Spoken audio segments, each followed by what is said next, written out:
नमस्कार, मैं हूं ललित पांडे और आपका स्वागत है गेवाड़ न्यूज में। गेवाड़ न्यूज की हमेशा ये कोशिश रही है कि पलायन का मुद्दा ज्यादा से ज्यादा उठे और जो युवा यहाँ से पलायन करके बाहर जा रहे हैं वो इसी मिट्टी में कुछ नया करके दिखाएं। और आज हम आए हैं दीपक जोशी जी के साथ। दीपक जोशी जी, आपका स्वागत है गेवाड़ न्यूज में।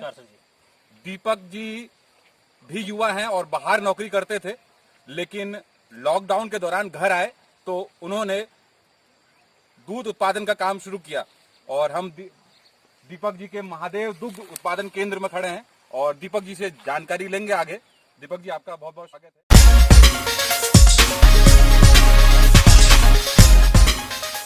जी, इनका नामकरण भी कर रखा आपने? सर, नामकरण से 2 गायों का है जो हमारे लोकल की है। ये हमारी घर की गाय है, लाली इसका नाम है, और ये हम रामपुर से लाए, इसका नाम भी लाली है। बाकी जो हमारे 3 गायें हरियाणा से आई हुई है, इनका नंबर सिस्टम है। अच्छा, इनका नंबर सिस्टम? हाँ, तीनों गायों का रजिस्ट्रेशन है, इंश्योरेंस है, तो वो हिसाब से इनका नंबर है। दीपक जी, कितना टाइम हो गया आपको ये करते हुए? अभी ये करते हुए सर जी हमको 2 महीना हो गया। 13 जुलाई को हमने इसका उद्घाटन किया हुआ था, तो 2 महीना पूरा कंप्लीट हो चुका है। 2 महीना हो गया जी। और इससे पहले आप क्या करते थे? इससे पहले मैं होटल लाइन में था, अभी प्रेजेंट टाइम पे मुंबई में काम कर रहा था और 28 अप्रैल को मेरे को नीदरलैंड जाना था जी। लेकिन मैं 20 मार्च को घर आया, तो उसके बाद लॉकडाउन हो गया 22 मार्च से, जिसके कारण सारी फ्लाइटें बंद हो गई, बाहर जाना बंद हो गया, तो उसी के लिए मेरा कैंसिल हो गया वहाँ जाने का। तो उसके बाद मैंने ये चालू किया। अच्छा, आप नीदरलैंड जा रहे थे लेकिन फिर यहाँ आ गए लॉकडाउन के दौरान? हाँ, और उसके बाद मैंने 2 महीना घर में देखा कि दूध दही का यहाँ पे बहुत प्रॉब्लम है, मीट मांस का भी दिक्कत है, क्योंकि लॉकडाउन में सारी दुकानें बंद थी, बुचड़ की दुकानें भी जो इतनी है हमारी लोकल सारी बंद थी। तो इसलिए मैंने इस व्यवसाय को अपनाया कि यहाँ पे जो है दूध दही का खुद उत्पादन किया जाए और वही लोगों को दिया जाए। और मीट मांस के लिए भी हमने यहाँ पे मुर्गियाँ रखी हुई है, इसमें से अभी तक हम लगभग 700-800 मुर्गियाँ बेच चुके हैं यहाँ पे। तो दीपक जी, इसके लिए अनुभव भी होना, कहते हैं अनुभव ना जरूरी है। हाँ, तो आपने कहाँ से अनुभव लिया? किससे अनुभव? एक सर, हम घर में काम करते रहते हैं, हमारे घर में हमेशा गाय भैंसे रहती है। दूसरे मेरे 2 मित्र हैं, और एक गुसाई जी हैं देहरादून में, और एक ललित बड़ा कोटी जी हैं जो हमारे पीडीएफ के भी अध्यक्ष भी हैं, और ये आरएसएस ग्रामीण संघ के भी वो अध्यक्ष हैं। तो उनकी भी डेयरी है, तो उन लोगों से मैंने राय मशवरा करके ये काम शुरू किया। तो मतलब वो करते थे वो भी? हाँ, उनके अभी भी हैं देहरादून में। वो देख के आया पहले? वहाँ पे मैं देख के आया। फिर ये गाय लेने मेरे साथ ललित बड़ा कोटी जी वहाँ तक गए थे हरियाणा, वो मेरे साथ गए हुए थे। ये आप बता रहे थे इनका टैग इन्हीं का है? हाँ, टैग इन्हीं का है। इनको पहले हरियाणा गवर्नमेंट का टैग था, लेकिन यहाँ आने के बाद अभी ये सब उत्तराखंड गवर्नमेंट के टैग इन पे लगे। ये आप हरियाणा से लेके आए थे? जी, हरियाणा करनाल से हम लेके आए। करनाल से लेके आए। तो ये कहते हैं ना कि जो है इनके लिए एटमॉस्फेयर सूटेबल नहीं होता यहाँ का, ये भी कहते हैं कई लोग। नहीं, ऐसा कुछ नहीं है। खाली 10-15 दिन थोड़ा सा हमको दिक्कत हुई थी, क्योंकि ये थकान की वजह से भी हो सकता है। 36 घंटे का रास्ता था वहाँ से यहाँ तक आने में, तो थकान की वजह से भी हो सकता है। ये गाय भी हमारी बीमार पड़ी थी, और एक गाय हमारी उसमें से खत्म हो गई है। वो 2 गाय थोड़ी बीमार हुई थी, बाकी हमको अभी तक कोई दिक्कत नहीं आई दूध में। हाँ, और थोड़ा इन्होंने अपना दूध की क्षमता कम की है यहाँ जी। इसको मैं वहाँ पे 26 लीटर देख के आया था अपने आंखों के सामने। मैं 2 दिन वहाँ पे रुका हुआ था, तो इसने वहाँ 26 लीटर दूध दिया था, लेकिन यहाँ पे 22 लीटर दूध है। और इसका भी वही है, ये अभी 20-22 लीटर दूध देगी। दोनों अभी नई बच्चियां है, पहली बार की भी आएगी, ये तीसरी बार की भी आएगी, और अभी 2 महीने की गाभन भी हो गई यहाँ। और ये दीपक जी की एक बच्चिया भी है। दीपक जी, इसका भी नामकरण किया है? इसका तो सर नामकरण हमने तो नहीं, लेकिन हम ये लाल गाय की बच्चिया है, रामपुर से हम लाए। तो ये कोरोना उन दिनों चल रहा था, तो उन्होंने इसका नाम कोरोना हमको बताया कि कोरोना रखा हुआ बच्चों ने, सफाई की बहुत जरूरत है। और ये दवा वगैरह ऐसा कुछ कैल्शियम वगैरह? हाँ, कैल्शियम इनको एक गाय को हम 15 दिन तक कंटिन्यू देते हैं, 250 ml एक गाय के लिए। और मिनरल मिक्सर वो सब देते हैं, मिनरल मिक्सर हो गया, लिवर टॉनिक हो गया, वो डेली देना है। तो ये राय भी किसी ने ली या? राय में उनसे बराबर लेते रहता हूँ। पीडीएफ का जो उत्तराखंड ग्रामीण संघ का ग्रुप है, उसके साथ में जुड़ा हुआ हूँ, और लगातार वो लोग राय देते रहते हैं। कभी कोई दिक्कत होगी तो वो सुझाव उसमें देते रहते हैं। काफी उसमें डॉक्टर भी हैं उत्तराखंड के पशुपालन का, वहाँ से आप लोग बराबर सुझाव देते रहते हैं। दीपक जी मुर्गी पालन भी कर रहे हैं, और हम उनके मुर्गी बाड़े में भी जाएंगे। और दीपक जी ने अभी 5 गायें रखी हैं, और अभी शाम को एक गाय आने वाली है, साहिवाल गाय, क्योंकि काफी लोगों की डिमांड थी। और साहिवाल जी, और हेमकांत बाल जी ने भी कहा कि आप देसी गायों पे काम करें, तो एक मैं साहिवाल यहाँ पे ला रहा हूँ ट्राई के लिए, वो कितना दूध देती है। तो ये साहिवाल भी तो हरियाणा वाली भी? हाँ, हरियाणा की है। और सोमवार को एक HF गाय भी आ रही है, और 2 गायें और आ रही है उसमें। और ये गाय में दोनों में क्या अंतर है जो आप लेके आ रहे हैं अभी शाम को? जो साहिवाल है कि उसकी एक तो हमारी देसी ब्रीड है, इंडिया की ब्रीड है, और जो होलिस्टन है ये बाहर की है। दूसरी दूध क्षमता में ये उसका 2-3 दूध देती है साहिवाल का। हाँ, साहिवाल हमारी 10 से ज्यादा हम मेहनत करेंगे तो 12 या 14 लीटर देगी। लेकिन ये गाय हमारी 30-35 लीटर तक जा सकती है। जी, अभी तो इनका पहला सीजन है, अगले बार में यहाँ भी आएगी तो अपनी कंप्लीट दूध पाएगी। तो अगली बार यहाँ पे बच्चा दे देगी, यहाँ टेम्परेचर इनको पूरा सूट हो जाएगा 1 साल, उसके बाद 30-32 कितना ये यहाँ पे देगी। मैं भी कई एक्सपर्ट से मिला जो गाय पालन कर रहे हैं यहाँ पे, तो उन्होंने ये बताया कि खान पान बहुत जरूरी है। खान पान में हम इनको दिखाएंगे आपको अभी क्या क्या देते हैं। काली दाल हम इनको देते हैं, चने की दाल हो गया, हर डेली एक गाय को आधा किलो हम देते हैं, 250 ग्राम गुड़, वो सब हम, मक्का हो गया, इनको 1 किलो मक्का दल के हम देते हैं। तो ये इनका है, मतलब एक गाय का 6 किलो हम राशन देते हैं। आप चलेंगे दीपक जी की मुर्गी बाड़ा में।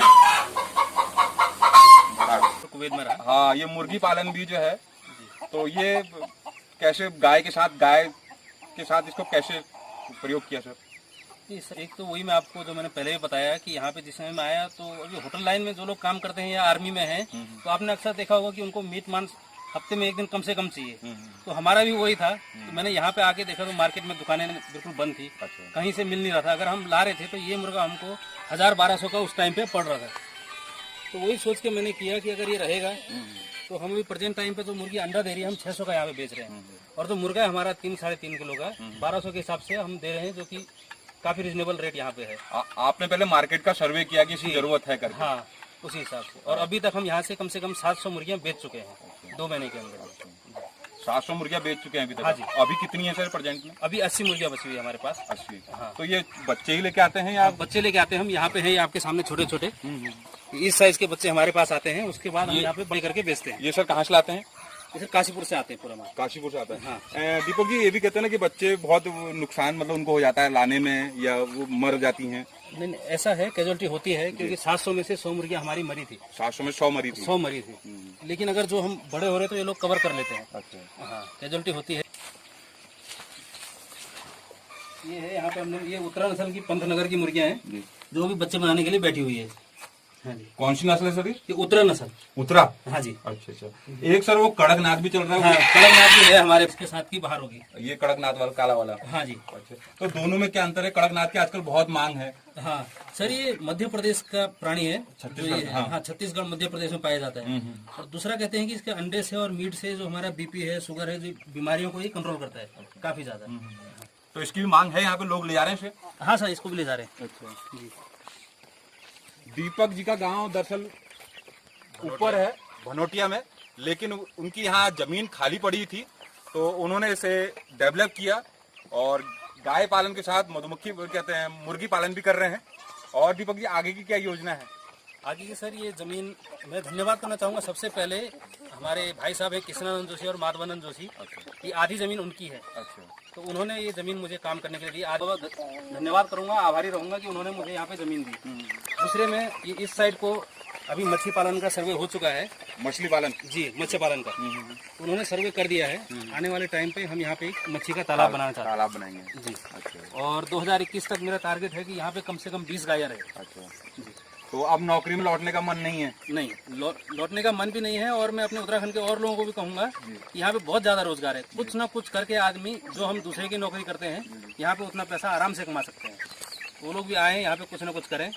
और भविष्य में यहाँ पे ग्रीन एप्पल का मेरा बगीचा बनाने का भी वो भी मेरे दिमाग में चल रहा है।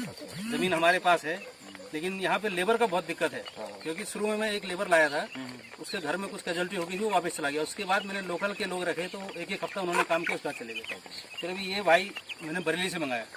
ये बरेली से रिंकू यादव इनका नाम है। तो अभी ये यहाँ पे देख रहे हैं। थोड़ा हमारे लोगों को जागरूक होना पड़ेगा। जो लोग खाली बैठे हुए हैं, दिन भर घूमते हैं, तो काम करने से कोई कम नहीं होगा। हम लोग खुद यहाँ पे गोबर निकालते हैं, दूध निकालते हैं, गाय नहलाते हैं, तो उसमें हमारा कोई नुकसान नहीं होता, फायदा ही होता है। तो लोगों से ये कहना चाहूँगा कि हम लोग बाहर जाते हैं, होटलों में बर्तन माज रहे, कोई किसी की गाड़ी में काम कर रहा है, उससे बड़े हम यहाँ पे करें, 2 पैसा आराम से यहाँ पे मिल जाएगा। अभी ये भाई है हमारा, 12,000 रुपये हम उसको महीना दे रहे हैं। अगर कोई हमारे इलाके का आदमी भी करेगा तो उसको घर में आराम से मिलेगा, बाहर जाने की जरूरत नहीं है।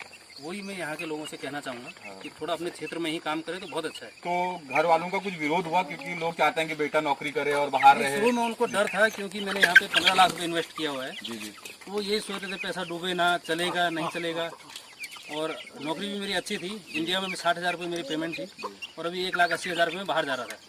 हाँ, तो वो लोग सोच रहे थे कि अभी थोड़ा और नौकरी कर ले, अभी उम्र भी कम है, 32 साल मेरी उम्र है। तो यही उनका थोड़ा रहा, लेकिन उसके बाद अब धीरे धीरे सोशल मीडिया पे ये बात फैली और तो उससे थोड़ा गांव में और जो हमारे परिवार वाले हैं सभी को थोड़ा साहस मिला कि हाँ काम अच्छा हो रहा है। उसके बाद वो लोग भी इस काम में बराबर मेरा सहयोग करते रहे। गांव के इसमें इस काम में गांव का हर बच्चे का सहयोग है, ग्राम सभा भनोटिया का हर आदमी का सहयोग है, उन्होंने भी पूरा सहयोग दिया। दीपक जी, आप निवेश की बात करें ना, आप कह रहे हैं मैंने 15 लाख रुपए खर्च किया, तो युवाओं के सामने सबसे बड़ी समस्या ये आती है कि निवेश कहाँ से करें। क्या आपने इसमें सरकारी सहयोग लिया? नहीं, मैंने सरकारी सहयोग नहीं लिया, लेकिन अभी स्वरोजगार में तो मैंने अभी तक बहुत कम देखा कि पैसा मिला है। लेकिन प्रधानमंत्री रोजगार योजना जो है उसमें अगर आप कुछ करना चाहें तो उसमें 3 महीने में आपको पैसा मिल रहा है। और अगर हम दुग्ध उद्योग कुछ करना चाहते हैं तो आंचल वालों के पास एक स्कीम है कि 5 गायों के लिए वो आपको 5.5 लाख रुपए दे रहे हैं। आंचल कंपनी के पास? आंचल कंपनी के पास जी, आंचल वो उत्तराखंड गवर्नमेंट का है। 5 गायों के लिए 5 लाख, उसमें आपको शेड भी बनाना है और 5 जानवर भी लेने हैं। तो अगर कोई युवा करना चाहता है, मेरे पास ऐसी दिक्कत नहीं थी कि मैं लोन लूँ तो मैंने नहीं लिया, लेकिन अगर कोई करना चाहता है तो ये स्कीमें चल रही है, वो ले सकते हैं। अभी हमारे मच्छी पालन में भी स्कीमें चल रही है। मैंने बात की थी ये पटल गांव के जो है अल्मोड़ा में हमारे उद्योग भवन में रहते हैं, तो उनसे मैंने बात की तो वो भी कह रहे हैं कि 2 नाली के लिए हम लोग दे रहे हैं। अगर कोई इच्छुक है तो युवा वहाँ से ले सकता है, उसको फाइनेंशियली भी हेल्प। फिर ऊपर से हमारी जो समिति है चकोटिया में 2 गायों के लिए 1 लाख वो भी दे रहे हैं बिना ब्याज के। तो अगर कोई करना चाहता है तो सुविधाएं हैं, अगर कोई लाभ लेना चाहता है उसमें। दीपक जी, फिर आपको मतलब आप कह रहे हैं कि युवा नहीं आ रहे हैं शोर, तो क्या समस्या लगती है? क्या उनको लगता है कि नहीं हो पाएगा, या जैसे नहीं, आपके साथ क्या दिक्कत आई थी? हाँ, थोड़ा बहुत दिक्कतें हैं। जैसे हमारे यहाँ पे ट्रांसपोर्ट का है। अभी मेरी गाय जब तक खत्म नहीं हुई थी पिछले महीने 25 तारीख तक, तो हमारा 80 लीटर दूध यहाँ पे बिक रहा था। तो थोड़ा ट्रांसपोर्ट का ही है कि हमको 2 कैन यहाँ पे सुबह कंधे के ले जाने पड़ते हैं रोड तक, रामपुर तक। तो ये थोड़ा असुविधा है। अगर मैं चाहूँगा भी कि अगर हमारे कोई जनप्रतिनिधि यहाँ पे सुनगढ़ी में सामने रोड है, अगर आप दिखा सकते हैं, ज़्यादा नहीं 300-400 मीटर का ये फासला है, तो अगर इसको कवर करके एक लिंक रोड यहाँ पे दे दें तो हमारे लिए ये सुविधा हो जाएगी। मेन तो गाँव में यही है, ट्रांसपोर्ट का है। फिर पानी की थोड़ी असुविधा है, लेकिन यहाँ पे हमारे चारों तरफ अच्छा वातावरण है, नदी भी है, तो हमको मिल गया आसानी ये। और दूसरा, लोग डरते हैं कि हम बाई चांस कर भी लें तो बिकेगा कहाँ, तो ऐसा कोई दिक्कत नहीं है। अभी बिजरानी में हमारे पास 2 लड़के हैं, मनोज मेहरा और उमेश मेहरा, उन्होंने भी अच्छा काम किया हुआ मुर्गी फार्म के साथ। उनके पास भी 400-500 मुर्गियाँ हैं, वो लोग खुद कटिंग करके भी बेच रहे हैं। उनके गए थे देखने के लिए, तो उन्होंने बहुत अच्छा किया। उन्होंने भी कहीं से लोन नहीं लिया। ये छोटा सा व्यवसाय है, 10-12 हज़ार में आपका मुर्गी का काम शुरू हो जाता है। आपके घर में एक कमरा खाली पड़ा होगा तो होता है, अगर कोई करना चाहे तो वो हो जाता है। तो हम यही चाह रहे हैं कि कम लोग पलायन करें, पहाड़ में रहे, यही मकसद है। तो मैं एक चाह रहा हूँ कि एक अच्छा संदेश आप युवाओं को दें कि उनको यहाँ पे करना चाहिए। बिल्कुल, यहाँ पे जो भी युवा हैं, चाहे आईटी के क्षेत्र में है तो यहाँ भी काम कर सकते हैं। आप यहाँ भी मत करो, उत्तराखंड से बाहर ना जाओ, देहरादून में करो, हल्द्वानी में करो, ऋषिकेश में, कहीं भी आप कर सकते हो। अभी बाहर के लोग यहाँ आ रहे हैं, हमारे यहाँ जितने भी लोग हैं तो सब यूपी बिहार वो लोग आके कमा रहे हैं। ठेकेदार भी वो लोग बने हुए हैं। मैं ये भी बोलना चाहूँगा कि हमारे यहाँ के लोग कर सकते हैं, लेकिन वो लोग आजकल एक बिहार के ठेकेदार के अंडर में काम करने के आदी हो गए, क्योंकि नहीं कर सकते हैं। तो ये एक बहुत गलत हमारे लिए वो है कि आगे आने वाली पीढ़ी के लिए भी जो मिस्त्री का बेटा है, अगर वो सीख सकता है तो वो काम भी बहुत अच्छा है। मैंने देखा था चकोटिया में ये बांस और निगाले के डाले हाले, उनका बहुत पुराना व्यवसाय था, तो वो लोग भी बाहर नौकरी करते थे, मैंने न्यूज़ में देखा हुआ था। वो लोग आके उन्होंने दोबारा शुरू किया। तो ऐसा हम लोग कर सकते हैं कि जो हमारे पुराने करते थे, हमने किसी कारणवश छोड़ दिया था, तो अगर हम उसको करें तो वो लोग चल रहा है। ये बिल्कुल करना चाहिए, शर्म की कोई बात नहीं है। ये हमारी ज़मीन है, हम दूसरे के वहाँ नौकर बन के रहते हैं, यहाँ हम मालिक बन के रह रहे हैं। ये तो ये थे दीपक जोशी जी जो बता रहे हैं कि युवाओं को अपनी मिट्टी से जुड़े हुए कार्य करने चाहिए। दीपक जी, आपका बहुत बहुत धन्यवाद गेवाड़ न्यूज में